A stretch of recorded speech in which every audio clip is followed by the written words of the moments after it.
શ્રાવણ મહિનાના પ્રથમ શુક્રવારથી આ વ્રત શરૂ કરી શકાય છે।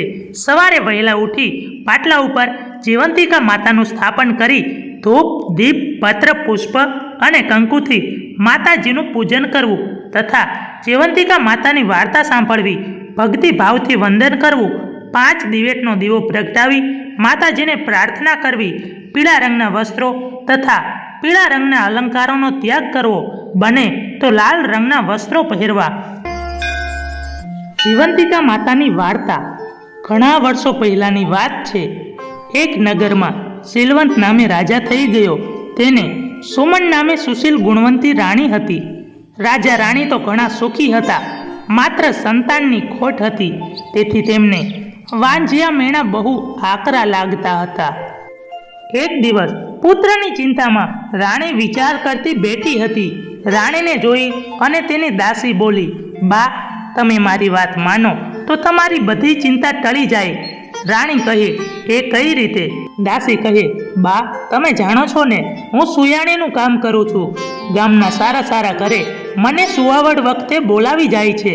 રાણી કહે, તેથી શું? બા, તમે નહીં માનો, હું ધારું ને તો તમને પુત્રની માતા બનાવી દઉં। પુત્રની વાત આવતા તો રાણી કહે, ભલે, તારી કોઈ પણ વાત હશે તે મને મંજૂર છે। દાસી કહે, બા, આજથી વાંજિયા મેણું તમારું ટળ્યું સમજો। રાણી કહે, એ કઈ રીતે? બા, એ તમારે જાણવાની જરૂર નથી। તમારે તો માત્ર રાજમાં તમે ગર્ભવતી થયા છો એવા સમાચાર ફેલાવવાના છે, બાકીનું બીજું મારે કરવાનું। પછી તો આખા નગરમાં વાત ફેલાઈ કે રાણીજી ગર્ભવતી થયા છે। આખું નગર આનંદમાં આવી ગયું। આવી રીતે ધીરે ધીરે સમય વીતતો જાય છે।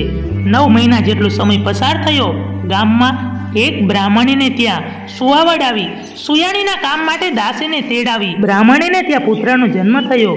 દાસીએ તો વિચાર કર્યો કે આ પુત્રને હું રાજમહેલમાં લઈ જાઉં। બધાયની વિદાય થઈ, મધરાત થઈ એટલે પાછલી બારીએથી દાસી આ બાળકને ઉઠાવીને લઈ ગઈ અને રાણીના ખોળામાં જઈ અને બાળકને સુવાડી દીધો। સવાર થયું। બ્રાહ્મણી બાળકને ન જોતા બે બાકડા થઈ ગયા।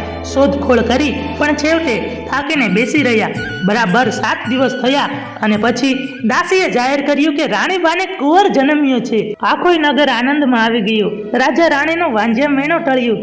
રાજાએ તો આખા નગરમાં સાકર વહેંચાવી, પણ ગોરાણીને જીવંતિકા દેવીનું વ્રત હતું એટલે દેવી બાળકના રક્ષણાર્થ માટે રાજમહેલમાં આવતા અને રાજકુંવરને આશીર્વાદ આપી અને ચાલ્યા જતા।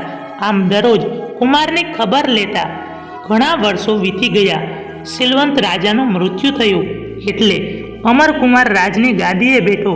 અમરકુમાર પ્રજાપ્રિય હતો એટલે લોકોમાં ખૂબ જ તેની ચાહના હતી।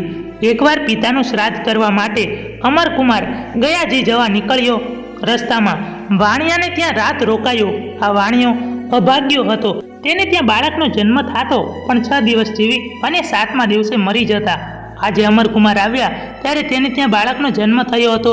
તેના 6 દિવસ આજે પૂરા થતા હતા। વાણિયા તો મનમાં મૂંઝાણો કે હવે સવારે શું થશે।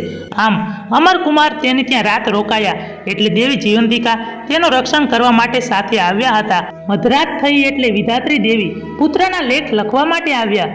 વિધાત્રી બારણામાં પગ મૂકે ત્યાં તો દેવી જીવંતિકાએ ત્રિશૂળ આડું કર્યું અને કહે, બહેન વિધાત્રી, તમે અત્યારે અહીંયા ક્યાંથી? આજે વાણિયાને ત્યાં પુત્રના 6 દિવસ પૂરા થયા છે એટલે તેના 6ઠીના લેખ લખવા માટે આવી છું। જીવંતિકામાં કહે, બહેન, કેવા લેખ લખશો? લખીશ કે છોકરો સવારે મૃત્યુ પામશે। જીવંતિકા દેવી કહે, બેન, તમે આવું નહીં લખી શકો। હું તમારી મોટી બહેન છું એટલે તમારે મારી વાત માનવી પડશે। જેના ઘરે મારો વાસ છે તેના ઘરમાં અમંગળ હું ક્યાંથી થવા દઉં? વિધાત્રી દેવીને જીવંતિકા માની વાત માનવી પડી અને ભાગ્યમાં દીર્ઘ આયુષ્ય લખી અને ચાલ્યા ગયા। સવારે છોકરો ખુશખુશાલ રમતો હસતો જોઈ વાણિયો તો આનંદમાં આવી ગયો। તેને અમરકુમારના પગલાંનો પ્રભાવ માન્યો। સવાર થયું એટલે અમરકુમાર ત્યાંથી ગયાજી જવા માટે ચાલી નીકળ્યા। વાણિયો કહે, ભલે, ત્યારે વળતી વખતે અહીંયા થઈને જાજો। આમ અમરકુમાર શ્રાદ્ધ ક્રિયા કરવા ગયા ત્યાં તો તેને એક હાથના બદલે 2 હાથ દેખાણા।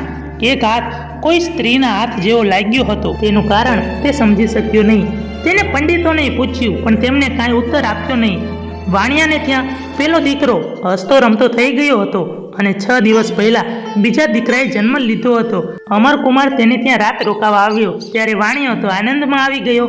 મધરાત થઈ એટલે નવા બાળકના લેખ લખવા માટે વિધાત્રી દેવી આવ્યા. ઘરમાં આવ્યા ત્યાં જીવંતિકાને જોયા.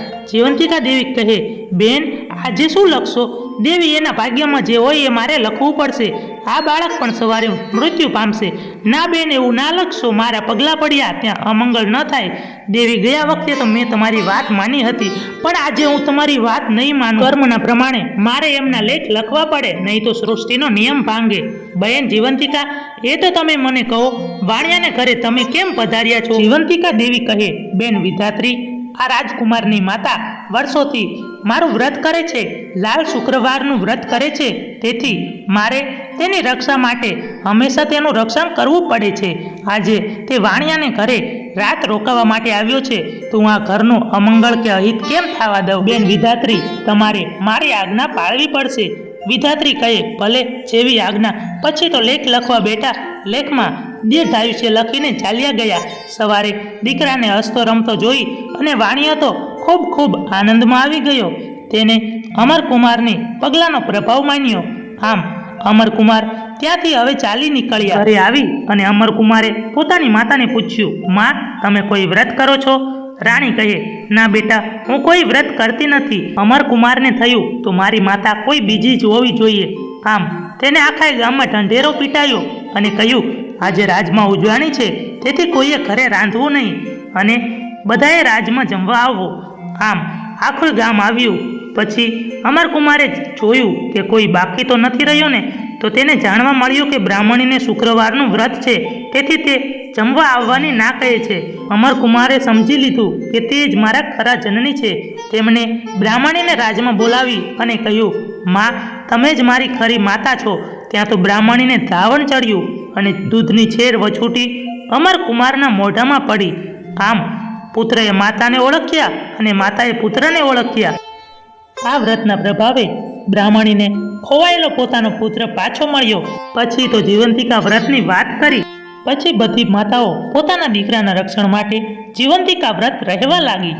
મિત્રો, વિડીયો પસંદ આવ્યો હોય તો વિડીયોને લાઈક કરી અને ચેનલને સબસ્ક્રાઇબ કરવાનું ભૂલશો નહીં.